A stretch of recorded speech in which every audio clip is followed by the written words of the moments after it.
Assalamualaikum warahmatullahi wabarakatuh. Alhamdulillah wassalatu wassalamu ala Rasulillah wa ala alihi wa ashabihi wa man ittaba'a hudah. Amma ba'd.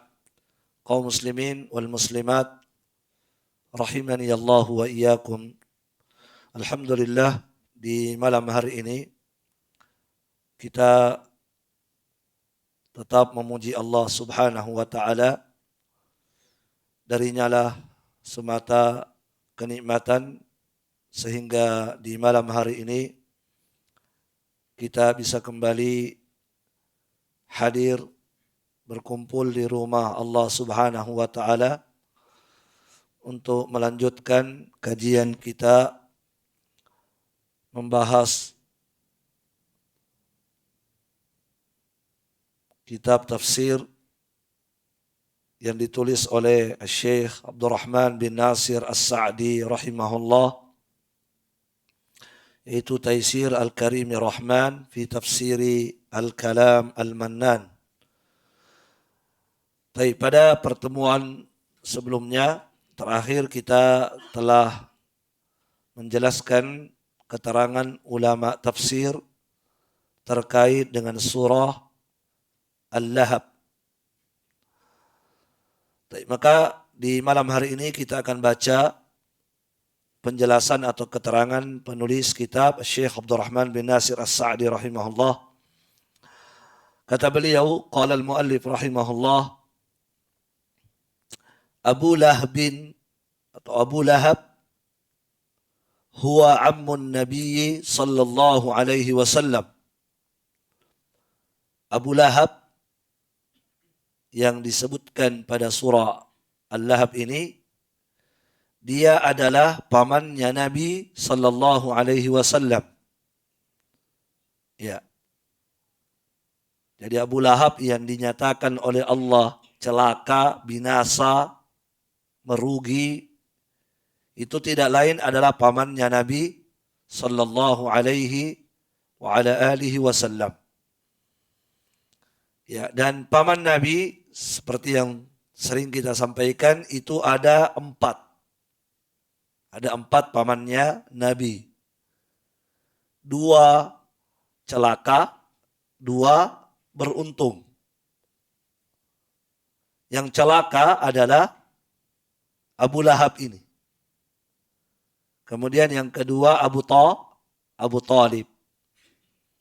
Yang beruntung, yang masuk surga adalah Hamzah dan Al-Abbas ibnu Abdul Muttalib.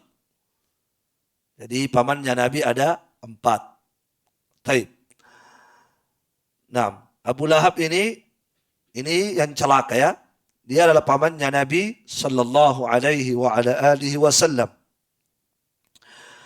Wa kana, siapa namanya? Abu Lahab. Abdul Uzza.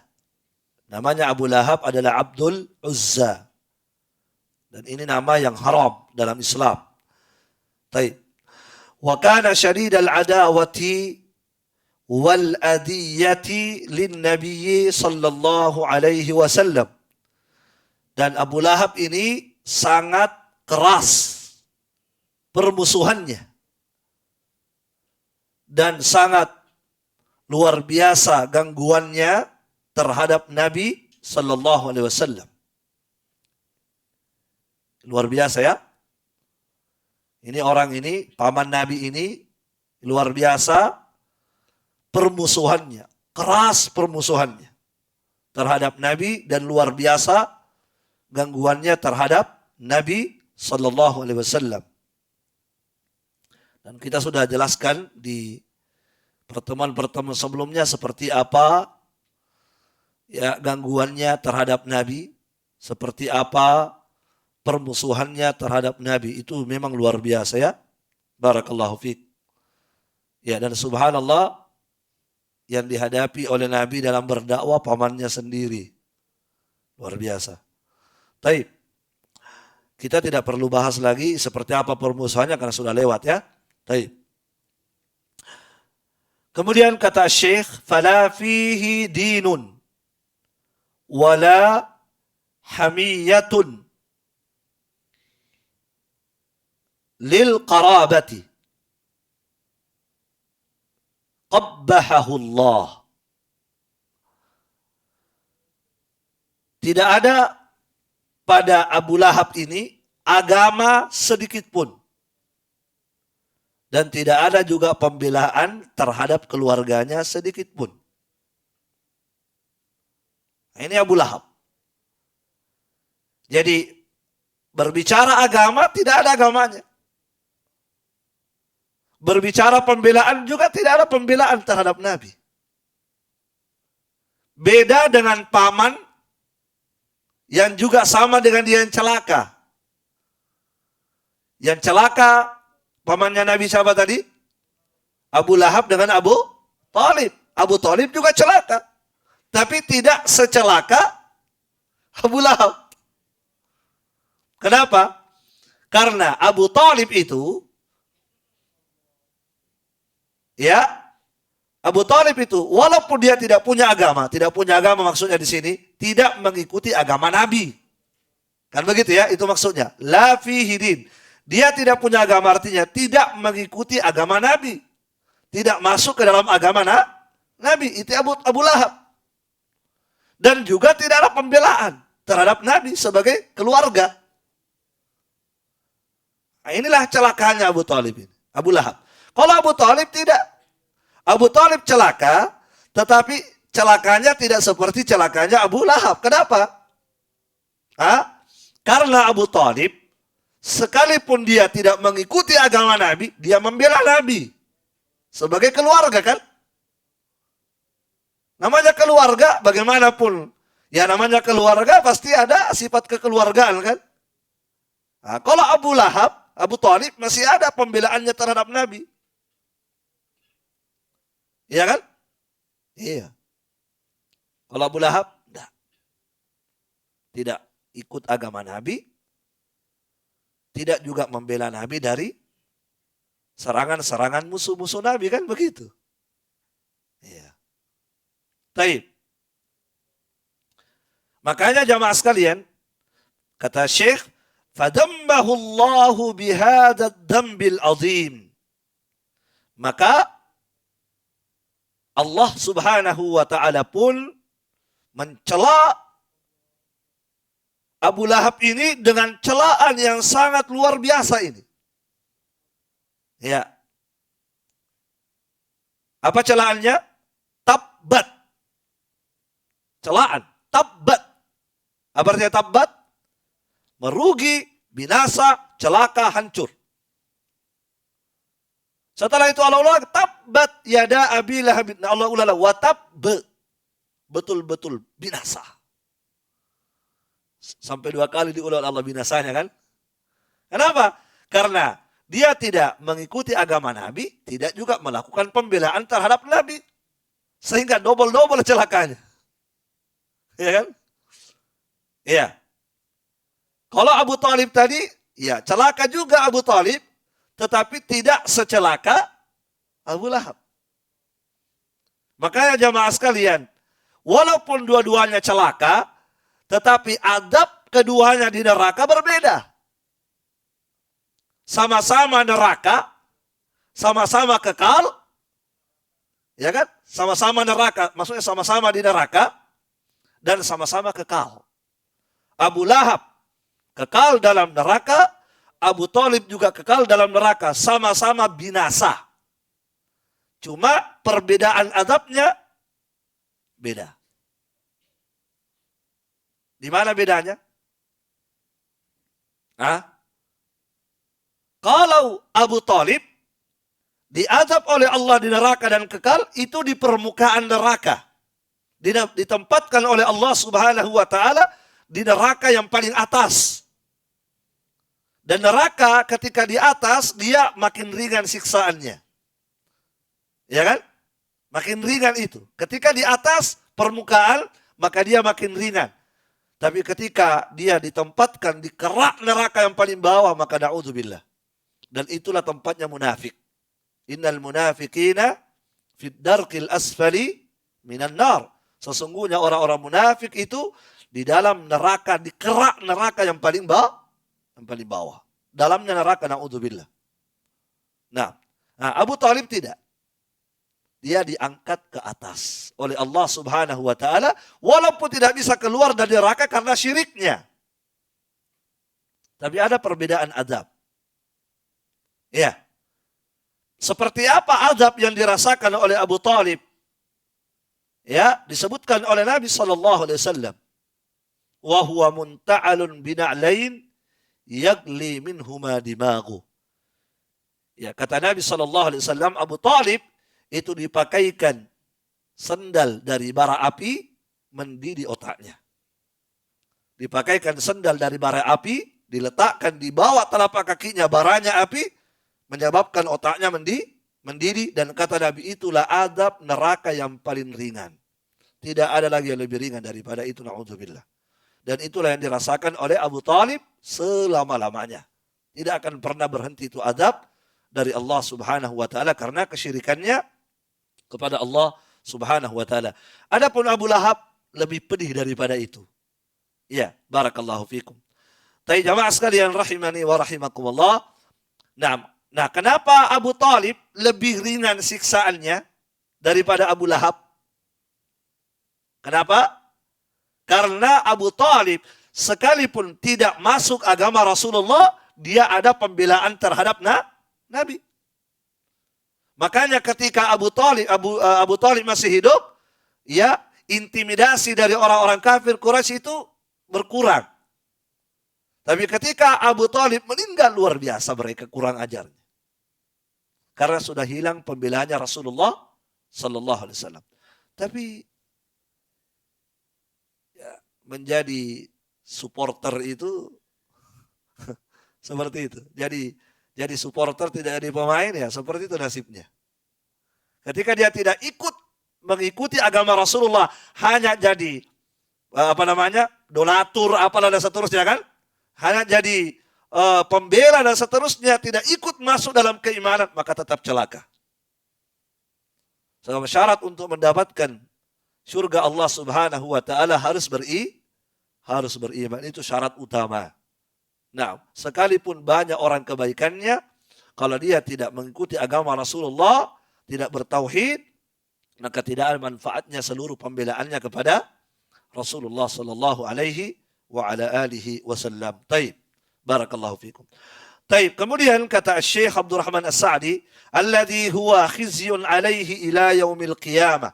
Maka Allah Subhanahu wa taala mencela Abu Lahab dengan celaan yang sangat luar biasa ini, yang mana ini adalah merupakan kehinaan baginya sampai hari kiamat. Ini kehinaan bagi Abu Lahab sampai hari kiamat. Kenapa dikatakan kehinaan? Karena Abu Lahab masih hidup, ayatnya dibaca terus. Masih ada, masih berjalan di pasar, dibaca ayatnya. Tabbat yada Abi Lahab wa tabb. Bukankah itu kehinaan? Setiap Abu Lahab ya berjalan kemana saja, maka dibaca itu ayat. Tabbat yada Abi Lahab wa tabb. Dan Abu Lahab tahu ini bukan buatan Nabi Muhammad. Abu Lahab tahu ini ayat Allah yang Allah turunkan. Abu Lahab tahu persis. Ini bukan karangan Muhammad, tapi ini betul-betul turun dari Allah Subhanahu wa ta'ala. Ya. Yang mana ini merupakan kehinaan baginya sampai hari kiamat. Faqala, maka Allah Subhanahu wa ta'ala berfirman, tabbat yada Abi Lahab wa tabbat yada Abi Lahab. Apa maknanya tabbat yada Abi Lahab? Ai khasirat yadahu wa syaqa. Ya, makna tabbat yada artinya merugilah kedua tangannya Abu Lahab dan celakalah dia. Ya, merugilah dan celaka. Wa tabb falam yarbah. Ya, dia tidak akan mendapatkan keberuntungan selama-lamanya. Akan merugi selama-lamanya, celaka selama-lamanya, dia tidak akan pernah mendapatkan keberuntungan. Tidak akan. Ma aghna anhu maluhu. alladzi kana indahu wa atghah. Ya, tidak bermanfaat darinya hartanya. Ya, yang ada di sisinya dan yang dia kumpulkan. Jadi tidak bermanfaat hartanya yang dia miliki dan yang dia kumpul. Tidak ada manfaatnya. Paham? Tidak ada manfaatnya itu harta bagi Abu Lahab. Ya. Wala ma kasbuhu. Demikian pula tidak bermanfaat usahanya. Usahanya yang dimaksud apa? Anaknya. Sudah kita bahas ya. Tidak bermanfaat semua harta benda yang dia kumpulkan dan tidak bermanfaat sedikit pun anak-anaknya yang dia miliki. Falam yarudda anhu syai'an min adabillah idh nazala bih. Ya, tidak bermanfaat untuk menolak, untuk mencegah sedikit pun adab Allah ketika adab Allah turun padanya. Jadi ketika Allah akan mengadab di hari kiamat nanti, maka harta bendanya tidak bermanfaat. Anak-anaknya pun tidak bermanfaat. Ya. Padahal jamaah sekalian, itu harta benda di hari kiamat bisa bermanfaat. Bisa menyelamatkan orang dari adab kan? Bisa. Harta benda kita di dunia kalau kita sedekahkan, itu bisa menyelamatkan kita dari adab Allah. Ittaqun nar walau bisyikki tamrah, kata Nabi. Selamatkanlah dirimu dari api neraka walaupun hanya bersedekah dengan sepotong kurma. Bersedekah dengan sepotong kurma. Kalau kita ikhlas, apa kata Nabi? Sebab selamat dari api neraka. Demikian pula anak-anak kita bermanfaat ketika anak kita soleh. Betapa banyak orang tua masuk neraka, ingin masuk neraka. Sudah ingin dimasukkan ke neraka, tidak jadi masuk neraka. Kenapa? Karena syafaat anaknya. Anak akan memberi syafaat kan? Ada orang tua bahkan masuk ke surga, cuma levelnya di surga di bawah. Level bawah dia dapat. Maka tiba-tiba dinaikkan levelnya oleh Allah. Dinaikkan level. Dinaikkan derajatnya di surga. Sampai tinggi derajatnya di surga. Sampai orang tua heran, ya Allah, anna li hada. Dari mana saya mendapatkan derajat seperti ini? Padahal saya di dunia beramal sederhana, biasa-biasa saja. Tapi kok level saya luar biasa tingginya di surga. Dari mana saya dapatkan? Maka Allah berkata kepadanya, bistighfari waladikalak. Disebabkan karena anakmu di dunia yang selalu mendoakan ampunan untukmu. Anaknya masih hidup. Subhanallah. Anakmu lah yang selalu mendoakan ampunan untukmu. Maka anak itu bermanfaat. Kalau anak kita anak soleh. Ya kan? Harta benda kita bermanfaat kalau kita gunakan di jalan Allah di dunia ini. Nah, Abu Lahab ini dia punya harta yang banyak. Dan Abu Lahab terkenal dermawan. Luar biasa dermawannya memberikan hartanya kepada orang. Berbagi kepada orang-orang miskin. Tapi toh apa? Bermanfaat tidak di hari kiamat? Tidak bermanfaat. Dia punya anak juga. Tapi anaknya juga tidak bisa memberi syafaat. Kenapa? Karena dia musyrik. Karena dia kafir. Orang yang musyrik, orang yang kafir, harta benda tidak ada gunanya, semua kebaikan tidak ada gunanya. Anak-anak yang soleh dia miliki. Kalau seandainya dia punya anak muslim, soleh, taat, bahkan ulama, tidak ada gunanya.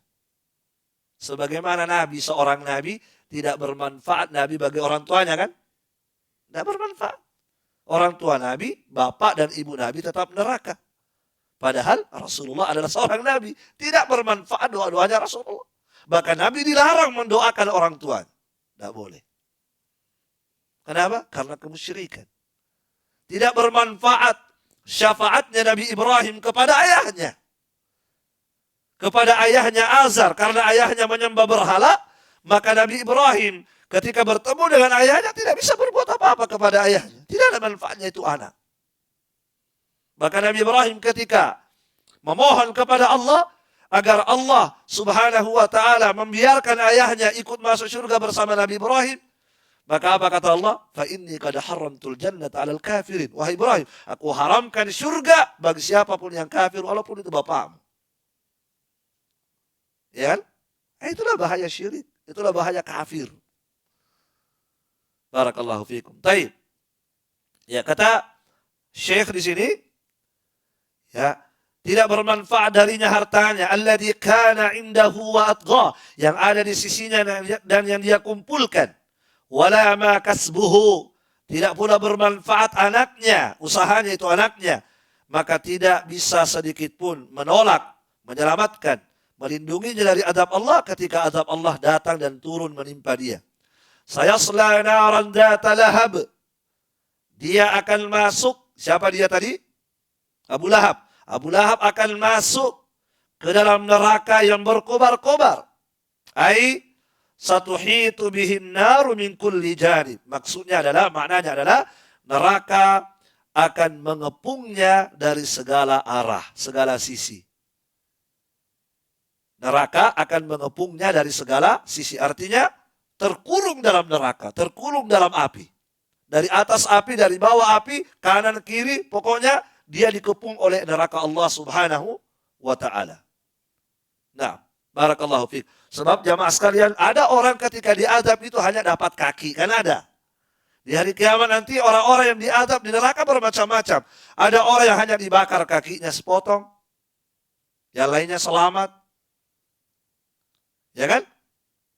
Ya, kan disebutkan oleh Nabi bahwa anggota wudu orang-orang yang beriman itu tidak akan tersentuh api neraka. Kalau dia diazab di neraka, maka anggota wudunya itu tidak akan terkena api neraka. Berarti yang lain kena. Tapi ini tidak. Ini bukan dari arah kaki saja, tapi kata Allah, yasla. Maknanya yasla artinya dikepung, tuhid. Neraka akan mengepungnya dari min kulli janib, dari segala sisi dan segala arah. Na'udzubillah. Taib. Wa huwa dia, wa imra'atuhu, dan istrinya. Jadi Abu Lahab masuk neraka, wa imra'atuhu, dan istrinya juga. Suami istri masuk neraka. Hammalatal hatab, ya, yang mana istrinya ini adalah apa? Pembawa kayu bakar. Dan kita sudah terangkan apa maknanya pembawa kayu bakar. Kenapa dikatakan pembawa kayu bakar? Sudah kita bahas kan? Nah.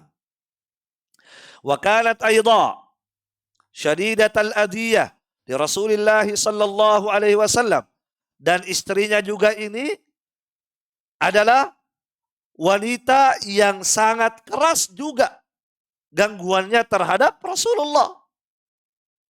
Keras juga, luar biasa juga gangguannya terhadap kepada Nabi sallallahu alaihi wasallam. Itu istrinya juga. Seperti apa gangguannya? Seperti apa yang dia lakukan terhadap Nabi, istrinya Abu Lahab ini? Kalau Abu Lahab luar biasa gangguannya, istrinya pun demikian. Ya. Seperti apa? Jadi kerjanya itu kalau istrinya ini setiap hari masuk ke hutan. Cari apa? Cari kayu bakar. Coba lihat. Dia hinakan dirinya. Seorang wanita yang terpandang pergi cari kayu bakar. Dia akan hinakan dirinya kan? Harusnya tinggal di istana karena dia orang kaya, dia orang terpandang tokoh. Tapi setiap hari apa kerjanya? Ke hutan capek-capek. Dia bawa tali serabut. Dia pergi ke hutan cari kayu bakar yang berduri. Untuk apa itu kayu bakar? Nanti di malam hari dia letakkan di jalanan yang biasa Nabi lewati. Supaya Nabi kena kayu bakar yang berduri. Itu kerjanya siapa? Istrinya Abu Lahab. Setiap malam begitu. Luar biasa kan? Ya. Kalau Abu Lahab, suaminya kemana? Kalau Abu Lahab kemana Nabi pergi, dia ikuti terus. Kemana lagi mau Nabi pergi dakwah, diikuti lagi.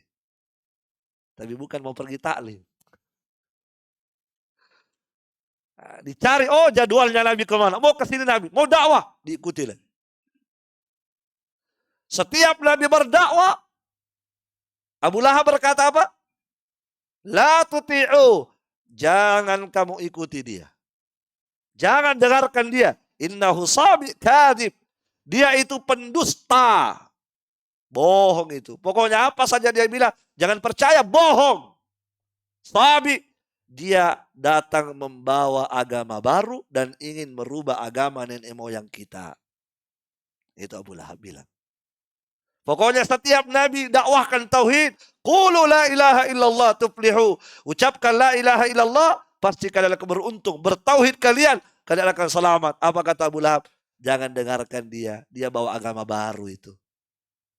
Dia ingin merubah agama nenek moyang. Dia ingin merubah tradisi. Jangan dengarkan. Pendusta. Sambil apa? Sambil melempar Nabi batu. Itu Abu Lahab. Luar biasa. Nabi bersabar. Nabi bersabar. Nabi terus dakwah. Nabi tidak pernah melawan. Nabi tidak pernah membantah juga. Enggak. Terus Nabi dakwah. Dilempar batu berdarah Rasulullah. Cari lagi tempat lain. Dakwah lagi. Ya. Subhanallah. Luar biasa. Nah, ini istrinya ini juga masuk neraka juga sama suaminya. Kenapa? Ini juga nasibnya ini. Dia sangat keras juga permusuhannya, gangguannya terhadap Rasulullah. Tata'awanu hiya wa zawjuha 'alal itsmi wal 'udwan. Dia dan suaminya tolong menolong. Bantu membantu. Tapi tolong menolongnya di atas dosa dan permusuhan. Sebab tolong menolong itu ada dua. Tolong menolong di atas kebaikan dan ketakwaan. Dan tolong menolong di atas dosa dan permusuhan. Yang mana yang boleh, yang mana yang haram? Yang pertama boleh. Apa kata Allah? Wa ta'awanu 'alal birri wat taqwa. Tolong menolonglah dalam perkara kebaikan dan ketakwaan. Jangan wala ta'awanu 'alal itsmi wal 'udwan. Jangan tolong menolong dalam perkara dosa dan permusuhan. Jangan tolong menolong dalam perkara dosa. Ya. Ini saya lagi lagi sakit perut, tidak bisa Kak pergi belanja. Belikan Kak dulu rokok. Micin elokku. Sudah ada BBB ini mau merokok, tidak bisa Kak pergi jalan. Belikan Kak dulu. Oh ya sini uangnya, saya belikan. Saya ingin berbuat baik hari ini kepadamu. Masya Allah. Apa berbuat baik? Itu namanya tolong menolong dalam perkara dosa. Ya. Jelas ya? Jangan tolong menolong dalam perkara dosa yang haram, yang melanggar agama. Jangan tolong menolong di situ. Jangan bantu. Tidak enak Ustaz kalau saya tidak bantu, kasihan dia. Ya? Di situ tidak boleh pakai perasaan di situ. Ya, kalau mau tolong menolong dalam perkara kebaikan dan ketakwaan kepada Allah Subhanahu wa taala. Nah, ini suami istri celaka betul ini. Tolong menolongnya dalam perkara dosa dan permusuhan. Wa tulqis syarra wa tas'a ghayata ma taqdiru alaihi fi adiyatir rasul. Dia ini istrinya melemparkan kejelekan-kejelekan. Ya, melakukan kejelekan kepada Rasulullah. Wa tas'a ghayata ma taqdiru alaihi fi adiyatir rasul, dan dia berusaha mengerahkan semua kemampuannya untuk apa? Untuk mengganggu Nabi. Pokoknya semua kemampuannya dia kerahkan. Jadi tidak santai betul ini. Kata Syekh, semua kemampuan yang dia miliki, dia kerahkan. Untuk apa? Untuk menyakiti Nabi. Betul-betul celaka ini. Jadi ini wanita ini tidak santai dalam menyakiti Nabi. Betul-betul apa yang dia bisa lakukan, dia kerahkan itu. Yang bagaimana Nabi itu sakit, bagaimana Nabi menderita, bagaimana Nabi celaka, dia akan lakukan itu. Walaupun harus apa? Menghinakan diri, pergi mencari kayu bakar tadi. Itu kan kehinaan sebenarnya. Tapi ya tebal muka saja. Yang penting apa? Yang penting Nabi celaka. Ada juga orang-orang semacam itu dari orang-orang musuh dakwah kan, ada juga. Orang-orang mulia sebenarnya tapi dia hinakan dirinya. Demi apa?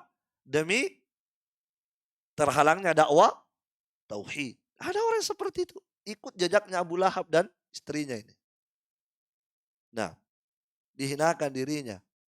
Ya padahal harusnya dia mendapatkan kemuliaan ketika dia bekerja sama dalam dakwah tauhid. Tapi dia hinakan diri. Barakallahu fiik. Baik. Kemudian kata beliau wa tajma'u ala dhahriha minal auzar.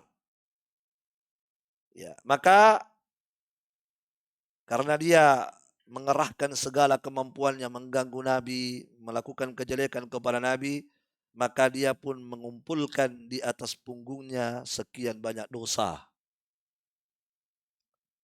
Maka terkumpullah, ya dia pun mengumpulkan di atas punggungnya sekian banyak dosa.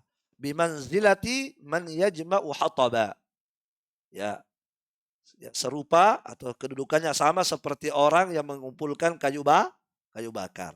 Jadi kata beliau di sini beliau menjelaskan bahwa makna ya hammalatal hatab memikul kayu bakar maksudnya bukan hakiki menurut beliau ya, tapi itu maknawi. Artinya dia mengumpulkan sekian banyak dosa di atas punggungnya. Yang dosa itu nanti akan membakarnya di neraka. Jadi kata beliau, ya maknanya tadi hammalatul hatab memikul kayu bakar, maknanya adalah mengumpulkan apa? Dia telah mengumpulkan apa? Sekian banyak dosa di atas punggungnya karena perbuatannya menyakiti Rasulullah. Sehingga Allah menyerupakan dia seperti apa? Memikul kayu bakar. Taib. Qad a'adda lahu fi unuqihi. Taib. Qad a'adda lahu fi unuqihi habla. Taib. Yang mana dia mempersiapkan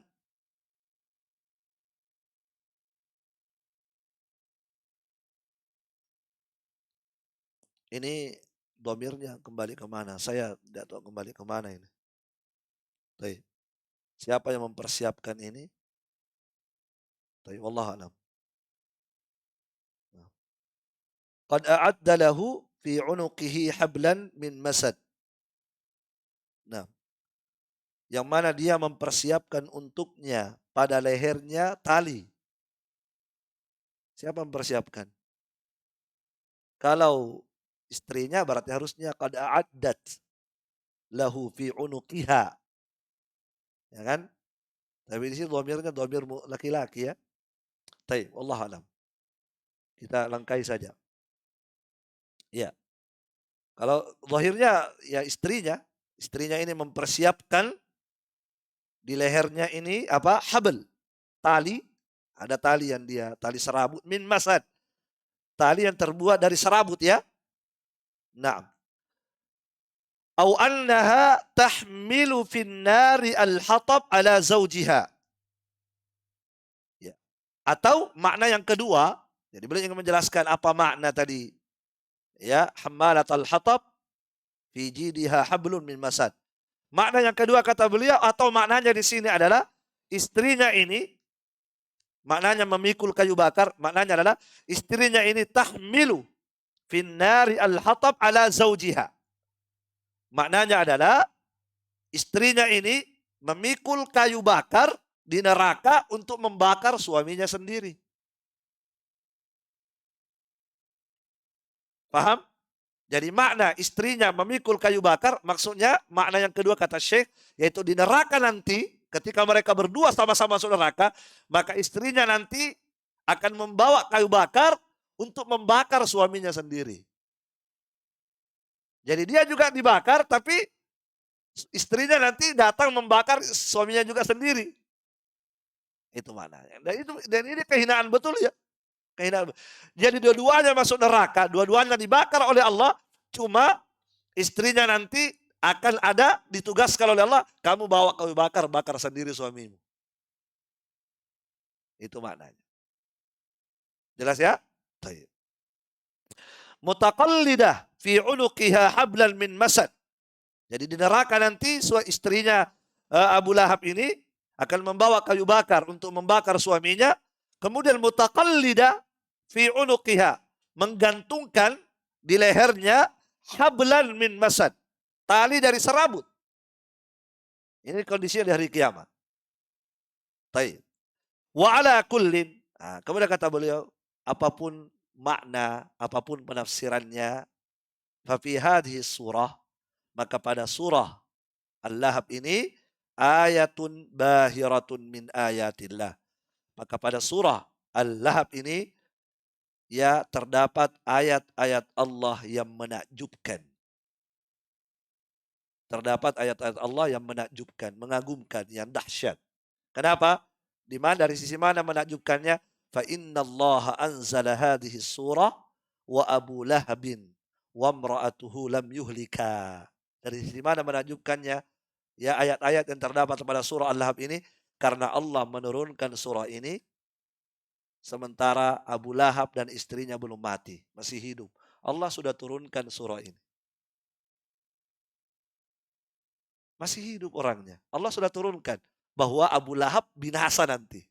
Masih hidup Abu Lahabnya. Ya? Barakallahu fikum. Nah. Wa akhbara annahuma sayu'adzaban. Dan Allah memberitahukan dalam surah ini bahwa keduanya akan diazab di neraka. Wala budda, dan mesti diazab, tidak mungkin tidak. Jadi keduanya belum meninggal, masih hidup berjalan ke sana kemari. Allah sudah turunkan ini. Tabbat yada abi lahabi wa tabb. Ma aghna anhu maluhu wa ma kasab. Sayasla naran dzata lahab wa imra'atuhu. Istrinya juga masuk neraka. Padahal mereka masih hidup. Allah sudah turunkan ini surah. Maka ini surah, kata Syekh, surah yang menakjubkan. Surah yang dahsyat, yang luar biasa. Allah turunkan. Taib. Wa min lazimi dzalika annahuma la yaslaman. Ya. Kalau keduanya akan diazab di neraka dan mesti diazab, maka tentunya keharusan dari itu keduanya tidak akan selamat. Keduanya tidak akan selamat. Fawaqa'a kama akhbara alimul ghaibi wasyahada. Maka apa yang dikabarkan oleh Allah pada surah ini pasti akan terjadi sebagaimana yang Allah kabarkan, yang mengetahui perkara gaib dan perkara yang nyata. Baik, jelas ya?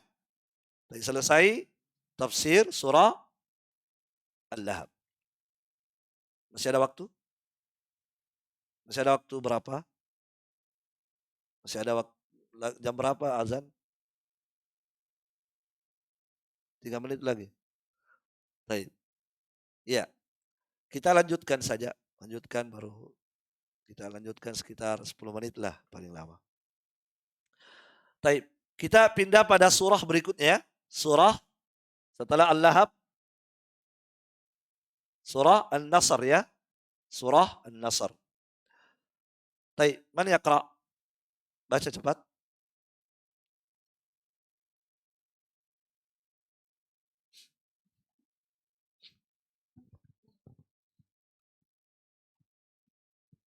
أعوذ بالله من الشيطان الرجيم بسم الله الرحمن الرحيم إذا جاء نصر الله والفتح ورأيت الناس يدخلون في دين الله أفواجا فسبح بحمد ربك واستغفره إنه كان توابا. بارك الله فيك. طيب. Surah An-Nasr, ya, ini disebut juga dengan surah At-Tawdi'. Jadi nama lain dari surah An-Nasr, surah At-Tawdi'. Kalau Al-Lahab, nama lainnya Al-Lahab, surah Al-Lahab apa? Al-Masad. Al-Masad. Jadi kadang ada surah dalam Al-Quran itu punya nama, beberapa nama. Ya, tapi termasuk surah An-Nasr ini di antara nama lain surah An-Nasr adalah At-Tawdi'. Kalau An-Nasr apa artinya? Pertolongan. Ya, dan biasanya nama surah itu disesuaikan dengan sesuai dengan topik atau maudhu atau topik pembahasan yang ada dalam surah. Akan kita sebutkan nanti kenapa disebut dengan surah An-Nasr, pertolongan. Kemudian disebut juga dengan surah At-Tawdi'. Apa artinya At-Tawdi'? Perpisahan. Perpisahan. Ka'annaha mau'izatu muwaddi'. Kata sahabat Irbad ibn Sariyah, seakan-akan Nabi memberikan nasihat perpisahan. Maka surah An-Nasr disebut juga dengan surah At-Tawdi', surah perpisahan. Kenapa disebut dengan surah perpisahan? Nanti akan kita pahami saat kita membahas. Jelas ya? Baik. Kemudian jamaah sekalian, surah An-Nasr atau surah At-Tawdi', Syekh mengatakan wahya madaniyatun. Surah ini adalah surah madaniyah. Jadi ada makkiyah, ada madaniyah. Surah An-Nasr At-Tawdi' adalah surah madaniyah. Ya. Dan saya pikir semua sudah paham ya apa itu madaniyah. Mungkin ada yang bisa sebutkan yang apa itu madaniyah? Surah yang Allah turunkan setelah Nabi hijrah ke Madinah. Dimanapun turunnya, yang penting Allah turunkan setelah Nabi hijrah, maka disebut dengan surah Madaniyah. Jadi bukan maknanya surah yang turun di Madinah, bukan. Ya, tapi surah yang Allah turunkan setelah Nabi hijrah ke Madinah. Walaupun turunnya di Makkah. Sebab ini surah turun di Makkah, bukan di Madinah. Tapi dia turun setelah Nabi hijrah ke Madinah, maka disebut Madaniyah. Taib. Dan sepakat ulama ittifaq. Tidak ada khilaf ulama, semua ulama mengatakan, ulama tafsir mengatakan bahwa surah ini surah Madaniyah. Tapi turunnya di Makkah. Kapan surah ini turun? Jamaah sekalian, barakallahu fikum. Ya, surah ini turun disebutkan oleh Abdullah bin Umar radhiyallahu taala anhuma, nazalat hadhihi surah biman fi hajjatil wada'. Kata Ibnu Umar, surah ini turun kepada orang-orang yang saat itu mengerjakan haji wada'. Jadi surah ini turun kapan? Ketika terjadi hajjatul wada' dan turun kepada mereka saat itu yang sedang melaksanakan haji wada'. Haji perpisahan. Dan Nabi hanya sekali haji kan? Makanya disebut dengan haji wada', haji perpisahan. Sebab tidak lama setelah itu Rasulullah akan meninggal. Dan itu di akhir hayatnya Rasulullah sallallahu alaihi wasallam. Taib. Dan surah ini jamaah sekalian, barakallahu fikum, adalah surah yang paling terakhir turun dari Al-Quran. Surah yang paling terakhir turun dari Al-Quran.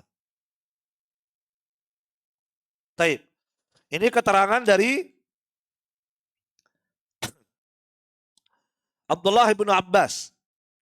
Abdullah bin Abbas berkata, ta'lam akhir suratin nazalat minal Qur'ani nazalat jami'an. Ya. Abdullah bin Abbas berkata kepada Ubaidullah bin Abdullah bin Utbah, wahai Ubaidullah, apakah engkau tahu surah yang paling terakhir turun dari Al-Quran jami'an. Turunnya satu surah sekaligus. Paham? Karena ada surah itu ayat-ayat turun dulu satu ayat, nanti berikutnya turun lagi. Ini tidak sekaligus satu surah turun. Nah, apakah kamu tahu, kata Ibnu Abbas, surah yang paling terakhir turunnya sekaligus satu surah. Qultu na'am. Maka Ubaidullah berkata, iya saya tahu. Saya tahu. Idza jaa nasrullahi wal fath. Dan seterusnya. Qala Ibnu Abbas, berkata Ibnu Abbas, sadaqta, engkau benar. Sebab Ibnu Abbas itu sahabat yang paling ngerti tentang Al-Quran. Maka Ibnu Abbas berkata, sadaqta, engkau benar. Jadi ini, taib, surah yang paling terakhir turun sekaligus adalah surah At-Tawdi'. Bedakan dengan ayat ya. Kalau ayat yang paling terakhir itu lain lagi. Ini berbicara surah ini. Nah, kalau berbicara surah apa yang paling terakhir turun? An-Nasr. Kalau berbicara ayat apa yang paling terakhir turun? Itu pendapat sebagian ulama, tapi itu tidak benar. Itu pendapat. Ayat yang paling terakhir turun adalah al-yauma akmaltu lakum. Itu ayat, bukan surah ya. Itu ayat dari surah Al-Maidah. Ya. Yang dibahas di sini adalah surah yang paling terakhir turun. Sekaligus adalah surah An-Nasr. Ayat yang paling terakhir turun ada khilaf ulama. Ada yang mengatakan al-yauma akmaltu lakum. Ada yang mengatakan yang lain. Wallahu a'lam. Itu perlu dicek lagi. Jelas ya? Baik. Nah, barakallahu fikum.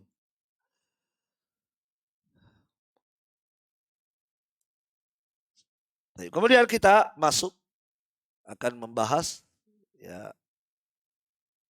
ayat-ayat yang terdapat pada surah ini. Ada berapa ayat ini? Ada 3 ayat. Ada 3 ayat saja, tapi luar biasa. Ya, hikmah-hikmah, ilmu-ilmu yang terkandung di dalamnya luar biasa ya. Baik, barakallahu fikum. Mungkin azan dulu.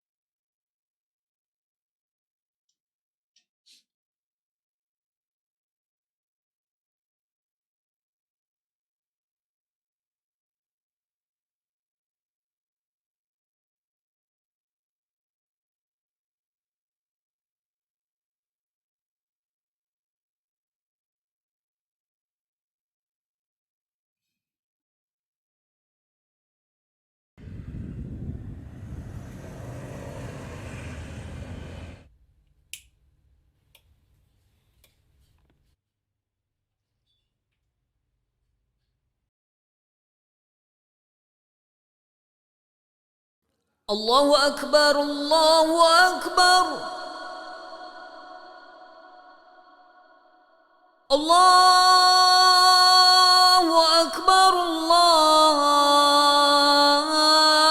الله أكبر أشهد أن لا إله إلا الله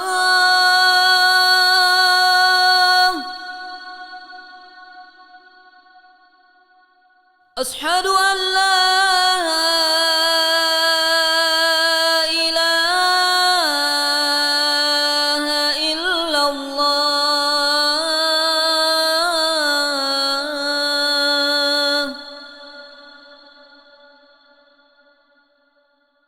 أشهد أن محمد رسول الله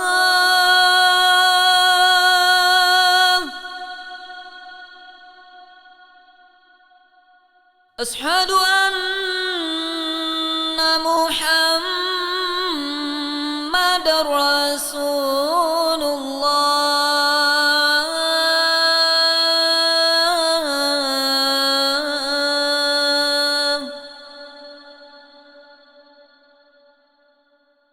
حي على الصلاة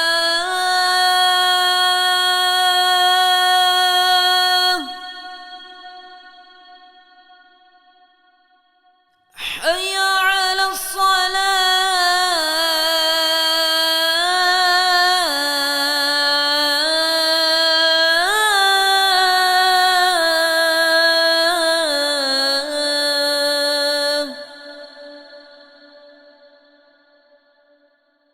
حي على الفلاح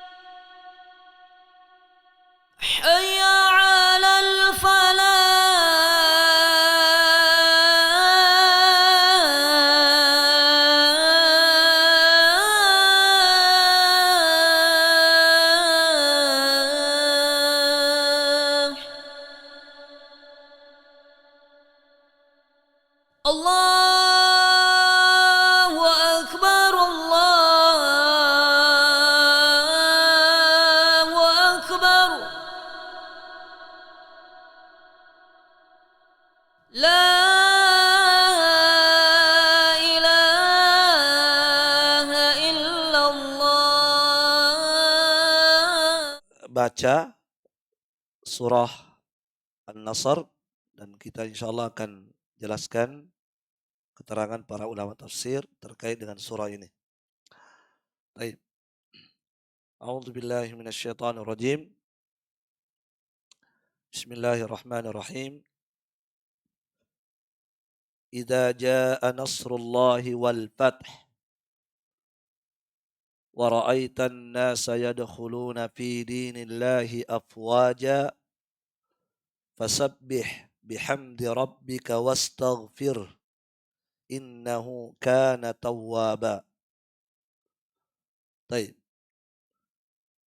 Kata Allah Subhanahu wa taala, jika telah datang pertolongan Allah dan al-fath dan ditaklukkan, jika telah datang penaklukan kota Makkah.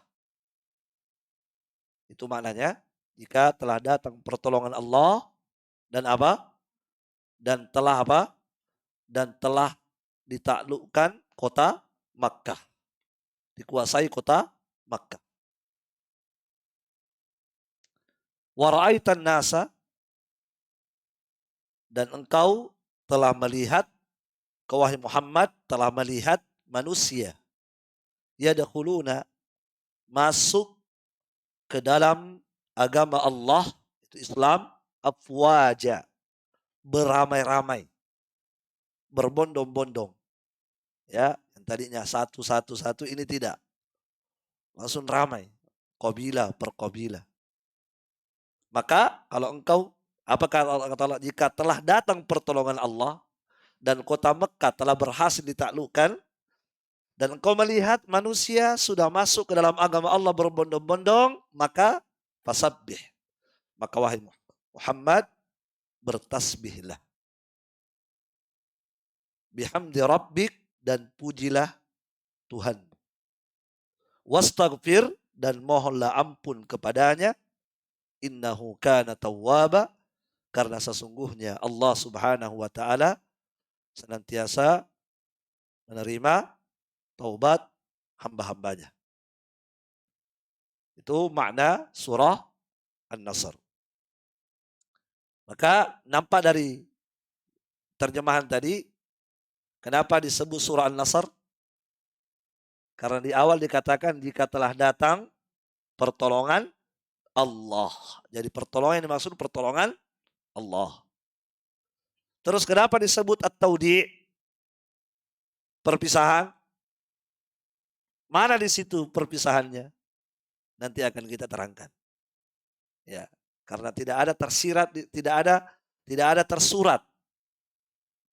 Tapi tersirat, ya. Tidak ada teksnya di situ, tapi ada nanti dari teks yang ada akan dipahami, oh ini yang dimaksud perpisahan. Jelas ya? Baik, barakallahu fiik. Kita lihat ayat pertama, kita bahas ayat pertama. Kata Allah Subhanahu wa taala, "Idza jaa nasrullahi wal fath." Jika telah datang pertolongan Allah. Pertolongan Allah kepada siapa ini?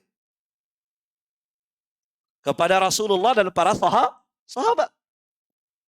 Jika telah datang pertolongan Allah dan telah datang al-fath, apa al-fath tadi? Penaklukan kota Makkah. Jika kota Makkah telah dikuasai, telah ditundukkan, telah ditaklukkan, dan seterusnya. Nah, ini ayat pertama. Maka pada ayat itu jamaah sekalian, Allah Subhanahu wa taala mengabarkan kepada kita apa yang telah terjadi dulu. Apa yang telah terjadi dulu? Rasulullah dan para sahabat telah diberikan pertolongan oleh Allah. Telah ditolong oleh Allah Subhanahu wa taala dan para sahabatnya. Telah ditolong untuk apa? Telah ditolong oleh Allah dan para sahabatnya untuk melawan dan mengalahkan musuh-musuhnya. Jelas? Ya. Itu informasi dari Allah.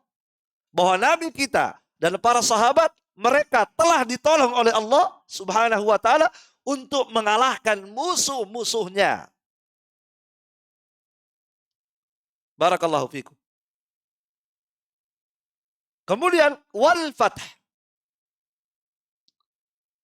Ya, yaitu dan jika telah datang kota Mekah ditaklukkan. Pertanyaannya, penaklukan kota Mekah termasuk pertolongan Allah atau tidak? Ya kan? Termasuk. Di antara bentuk pertolongan Allah adalah kota Mekah berhasil dikuasai oleh Nabi dan para sahabat. Yang sebelumnya Nabi diusir. Yang sebelumnya sahabat diusir. Bahkan untuk haji saja, untuk tawaf saja, Nabi dihalang-halangi. Subhanallah, di hari itu berbalik keadaan. Tadinya Nabi terusir, sekarang mereka yang terusir.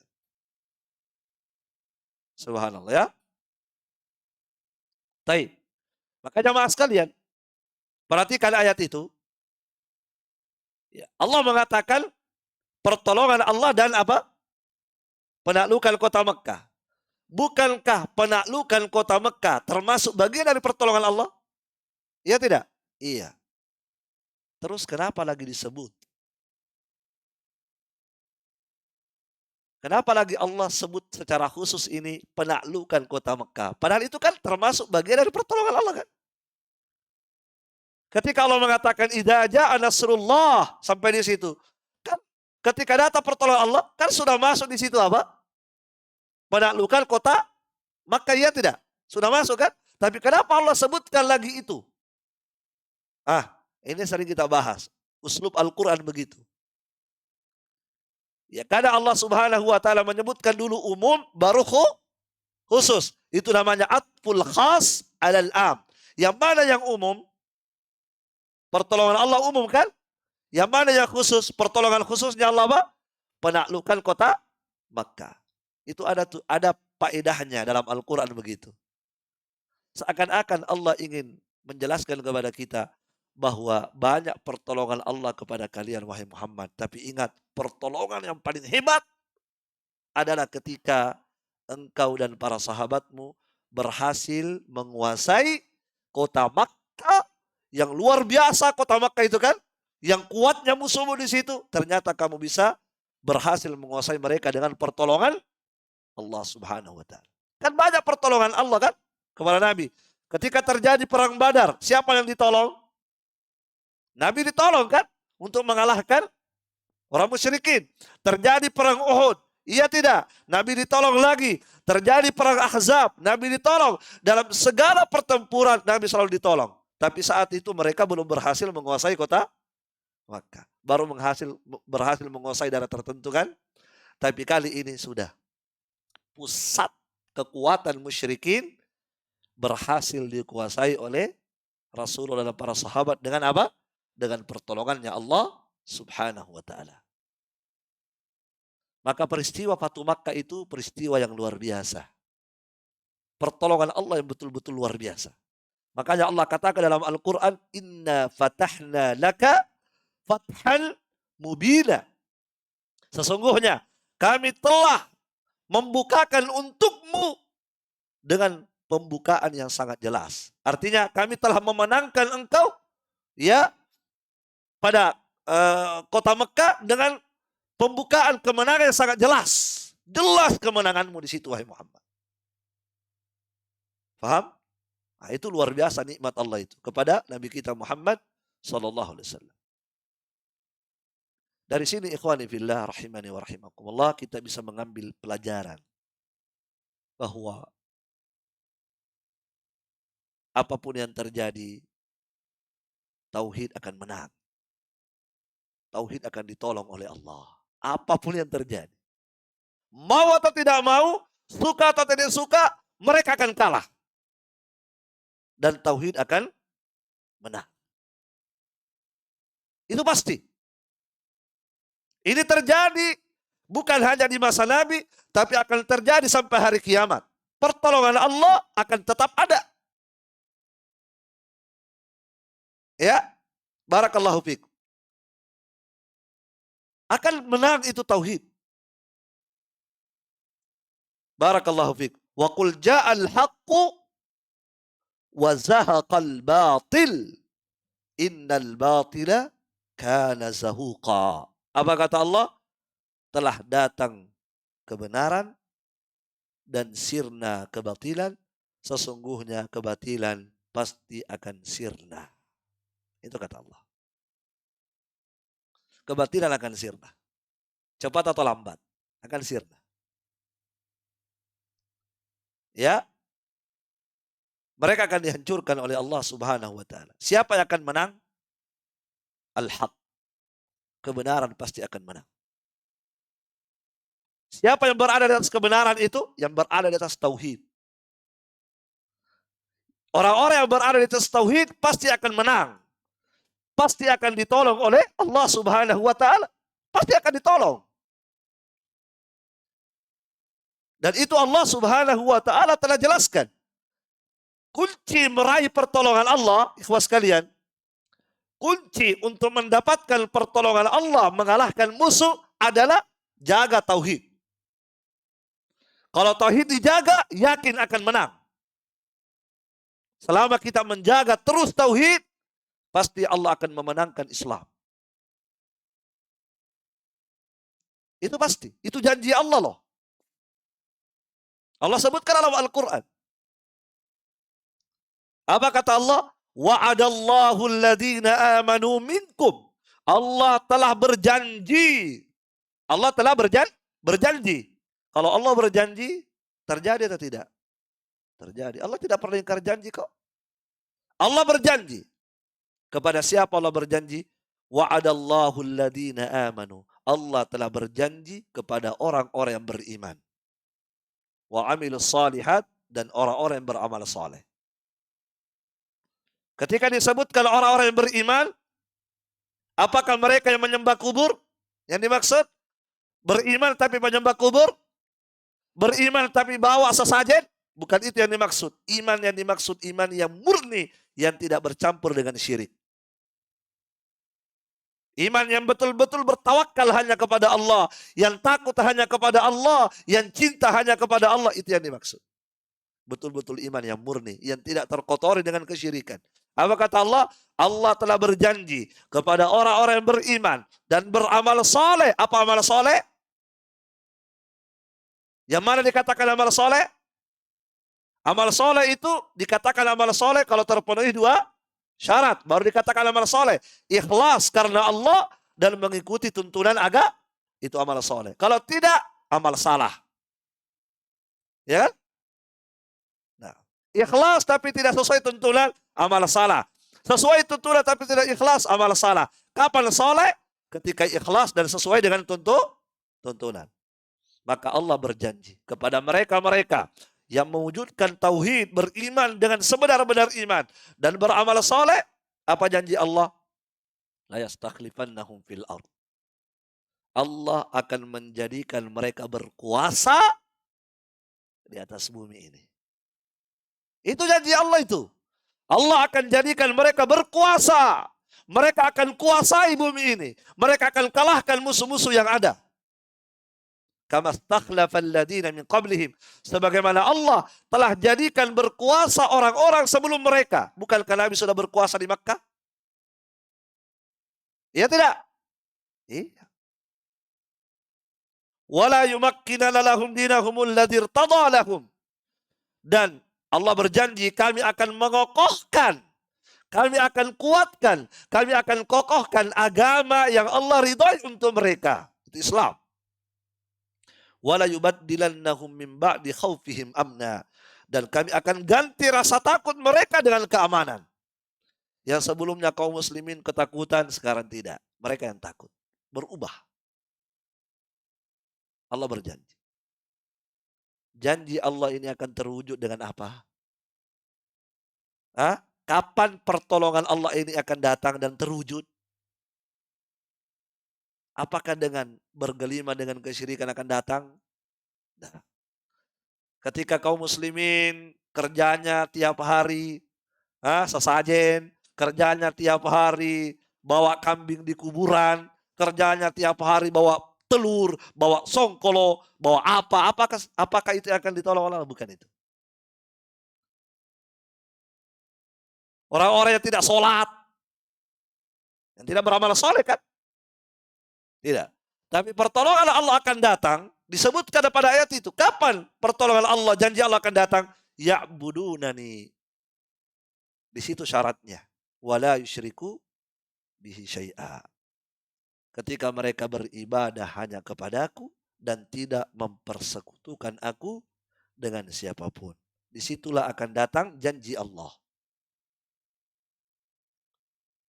Maka untuk mendatangkan pertolongan Allah kepada umat Islam, maka umat Islam harus membersihkan diri mereka dari kesyirikan. Disitulah pertolongan Allah. Itu pasti itu, otomatis itu. Coba untuk lihat ikhwani fillah. Kenapa negara-negara Islam banyak yang tidak ditolong oleh Allah, tidak berdaya. Mereka Muslim, tapi tidak ada kekuatan. Kenapa tidak ditolong oleh Allah? Karena mereka tenggelam dalam syirik. Daulah Utsmaniyah itu hancur karena pelaku-pelakunya musyrik. Daulah Utsmaniyah. Khurafat, Syiah banyak di situ. Itu Daulah Utsmaniyah. Luar biasa. Ya, Syekh Muhammad Jamil Zainu dalam kitabnya Al-Firqah An-Najiyah, kelompok yang selamat, menyebutkan bahwa ya, kata beliau, wala yumkin an-nasru li ayyi jama'atin tumhiru tauhid. Kata beliau, tidak akan mungkin datang pertolongan Allah pada kelompok-kelompok Islam manapun. Tidak akan ditolong kelompok-kelompok Islam itu, kata beliau, jika kelompok itu meremehkan tauhid, mengabaikan tauhid, tidak akan ditolong oleh Allah. Kan banyak kelompok Islam masalah semangat kan? Perjuangkan, tapi musyrik. Syiriknya luar biasa kepada Allah Subhanahu wa taala. Dan jangan dikira syirik itu ya sebatas. Syirik itu kan banyak kan? Jangan dikira syirik itu kalau kita datang ke kubur. Ya itu juga syirik kalau kita datang ke kubur minta kepada penghuninya atau sembelih kambing untuk penghuni kuburan, itu bisa syirik. Tapi syirik itu banyak. Ada syirik dalam bentuk cinta, ya kan? Syirkul mahabbah. Syirik dalam bentuk cinta.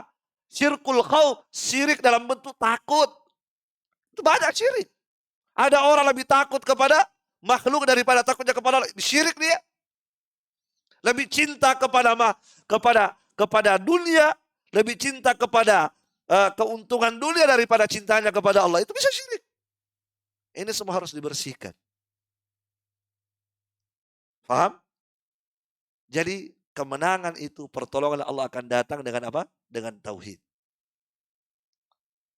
Ya, dengan tauhid. Inilah kunci kemenangan Nabi dan para sahabat. Karena mereka betul-betul menjaga tauhid mereka yang luar biasa. Luar biasa tauhidnya para nabi itu. Para sahabat, mereka dimenangkan oleh Allah karena tauhid mereka. Dan itu pasti itu jamaah sekalian. Itu disebutkan dalam Al-Quran tadi kan. Kapan datang pertolongan Allah dalam bentuk umat Islam akan berkuasa? Ketika mereka beribadah kepadaku dan tidak mempersekutukan aku dengan yang lain. Demikian pula Allah berfirman, wa kana haqqan alaina nasrul mu'minin, kata Allah. Wa kana haqqan alaina nasrul mu'minin. Apa kata Allah? Sebelumnya ayatnya, wahai Muhammad, sungguh kami telah mengutus sebelum engkau Rasul. Ja'u bil bayyinat. Rasul-rasul yang kami utus datang membawa bukti-bukti kebenaran. Membawa Al-Quran, membawa kitab, membawa apa kan? Namun ternyata rasul-rasul tersebut dijahati oleh kaumnya. Dijahati. Dan semua rasul mengajak kepada tauhid kan? Apa yang mereka bawa tauhid semua, mengajak, ubudullah, beribadah kepada Allah, tinggalkan kesyirikan, tinggalkan sembahan kalian. Semua begitu. Tapi apa sambutan kaumnya? Diingkari, didustakan. Ada yang mengancam, kalau kau tidak berhenti, kamu gila nanti. Kamu nanti berhala kami akan menimpakan sihir kepadamu, jadi gila kamu nanti. Ada yang mengancam begitu. Maka apa kata Allah? Fantaqamna. Maka kami pun memberikan hukuman kepada mereka yang jahat kepada Rasul tersebut. Kami hukum mereka kata Allah. Kami azab mereka di dunia kata Allah. Wa kana haqqan alaina nasrul mu'minin. Adapun orang-orang yang beriman dengan Nabi tersebut, yang mengikuti dakwahnya Nabi tersebut, kami berhak untuk memberikan pertolongan kepada mereka. Perhatikan ayat itu. Dua golongan manusia dalam menghadapi dakwah Nabi. Satu golongan jahat kepada Nabi, tidak mau ikuti dakwah tauhid. Satu golongan mengikuti dakwah tauhid, yang mana yang ditolong oleh Allah? Kata Allah tadi, wa kana haqqan alaina, dan berhak bagi kami untuk memberikan pertolongan kepada yang beriman. Adapun yang jahat, fantaqamna, kami hukum mereka, kami adab mereka di dunia. Maka kalau begitu jamaah sekalian, kunci kemenangan, kunci pertolongan ada pada tauhid. Dan itulah yang dipraktekkan oleh Nabi dalam hidupnya bersama dengan sahabat, sehingga Allah menolong mereka. Ya kan? Allah menolong mereka. Sementara musyrikin dikalahkan oleh Nabi. Kenapa mereka dikalahkan? Padahal mereka orang-orang hebat. Ya tidak.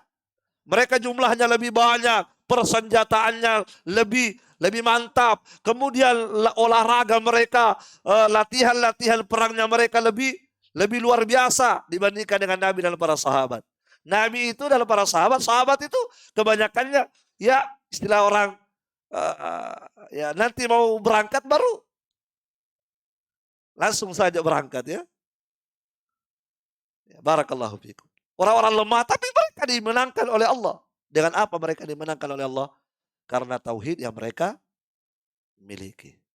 Mereka selalu bertauhid dalam hidupnya. Barakallahu fikum. Dalam segala peperangan Nabi selalu menang. Nabi selalu menang. Di perang Badar, perang pertama siapa yang menang? Nabi. Berapa jumlahnya Nabi? Di perang Badar, berapa jumlahnya Nabi? 300. Berapa jumlah mereka? 1000 lebih. Menurut akal manusia, siapa yang bisa menang? Yang 1000 menang.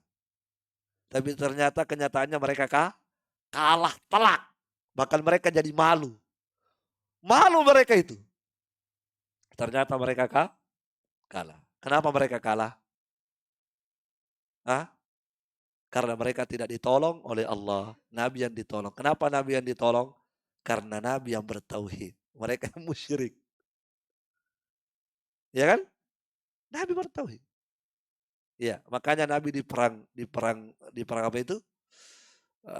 Di setiap peperangan, Nabi itu setiap perang itu, Masya Allah, luar biasa. Setiap Nabi perang, pasti Nabi mengatakan, Allahumma anta adudi wa nasiri.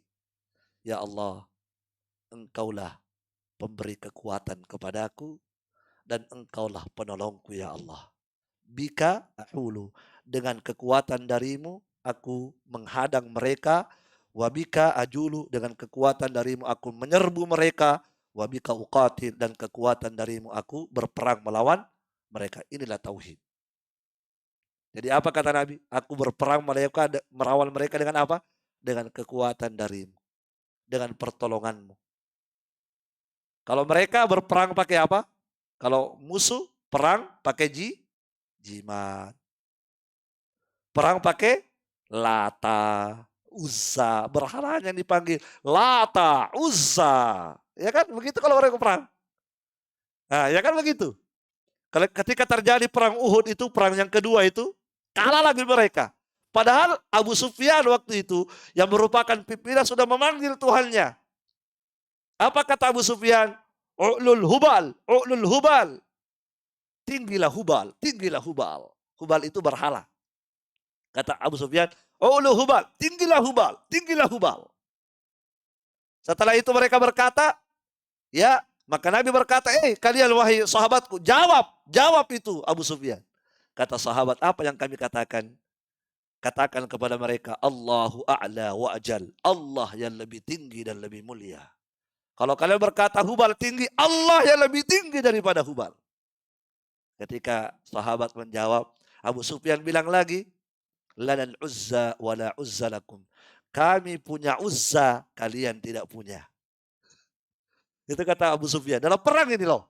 Kami punya uzza, kalian tidak punya uzza. Apa itu uzza? Berhala. Berhala mereka kan pohon besar, ya mereka sembah. Itu mereka andalkan. Di peperangan ini kami akan menang. Kenapa? Karena kami punya uzza. Kalian tidak punya. Apa kata Nabi? Ala tujibu? Jawab lagi mereka. Tidak kalian jawab. Kata sahabat, apa yang kami bilang? Bilang sama mereka, Allahu maulana wala maula lakum. Allah penolong kami, kalian tidak punya penolong. Masya Allah. Selesai. Siapa yang kalah? Mana uzzanya? Mana itu uzza itu? Mana itu jimat? Hah? Hah? Apakah berhasil membuat mereka kebal? Mati mereka. Nggak kebal. Mati Abu Jahal. Ya kan? Dalam peperangan ini mati pembesar-pembesar Quraisy yang hebat-hebat itu jimatnya, mati semua. Mana tadi itu tadi siapa? Uzza yang mereka panggil. Kami punya Uzza. Apakah pohonnya bisa datang menolong mereka? Tidak. Subhanallah. Jamaah sekalian, ini salah satu bukti yang nyata bahwa tentara-tentara tauhid itu pasti akan dimenangkan oleh Allah Subhanahu wa ta'ala. Selama mereka selalu bergantung kepada Allah dalam segala urusan-urusan mereka, selalu bersandar kepada Allah, selalu menyerahkan semua ibadahnya kepada Allah Subhanahu wa ta'ala, maka disitulah kunci kemenangan umat Islam. Wallahu a'lam bishawab. Mungkin sampai di sini dulu. Subhanallah. Subhanakallahumma bihamdik. Jadi kesimpulannya di ayat pertama ini jamaah sekalian bahwa ya jika telah datang pertolongan Allah, ya maka Allah ingatkan kepada kita bahwa pernah Nabi kita ditolong oleh Allah, diberikan kemenangan oleh Allah, dan sebab dan kunci kemenangan mereka karena tauhidnya mereka kepada Allah Subhanahu wa taala, dan siapapun yang menjaga tauhidnya Allah akan berjanji akan menjadikan mereka berkuasa. Allah alam. Subhanakallahumma bihamdik asyhadu an la ilaha illa anta astaghfiruka wa atubu ilaik. Assalamualaikum warahmatullahi wabarakatuh.